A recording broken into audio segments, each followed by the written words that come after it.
Earlier on today, it emerged that nearly 500,000 school-going children failed to report back to school after the long COVID-19 break.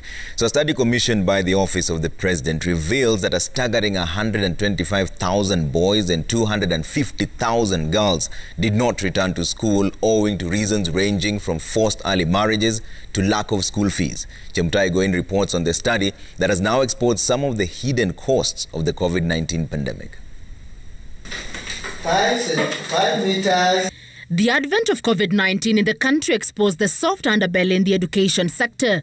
A survey commissioned by President Uhuru Kenyatta to ascertain its effects on the adolescents returning a grim picture that when the president authorized the resumption of physical learning, close to 500,000 boys and girls failed to return to schools due to various reasons. Over the last year, quite a lot of girls did not come back to school when schools opened in January because they either got pregnant or got into early marriages. So part of it is to strengthen the system so that children can come back to school even when there has been a slowdown. Statistics showing that 250,000 girls and 125,000 boys failed to enroll for the continuation of their studies.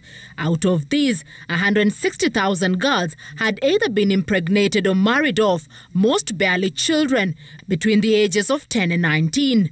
Other school dropouts, however, were attributed to lack of school fees as most parents were out of work due to the pandemic that shattered economies the world over. The first crisis we had with COVID is health. Our health systems were challenged. The second crisis we had was our economies were shattered. If we do not rise and support education as we are trying to do here, education could become the third crisis.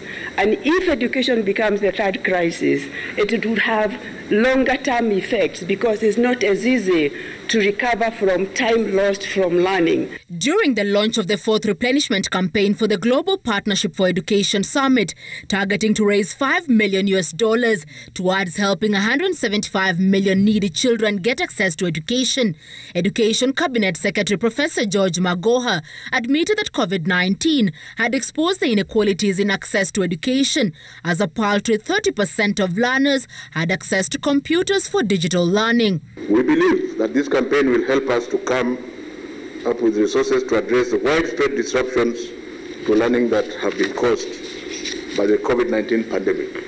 The Cabinet Secretary vowing to ensure equity and inclusion in the education sector, even as the government continues to put in place measures that will facilitate 100% transition from the different levels of learning. Just this week, the government slashed secondary school fees by 15%, owing to the shortening of the school calendar by 9 weeks. This is also seen to be a tactical strategy to woo parents who have lamented over the harsh economic environment.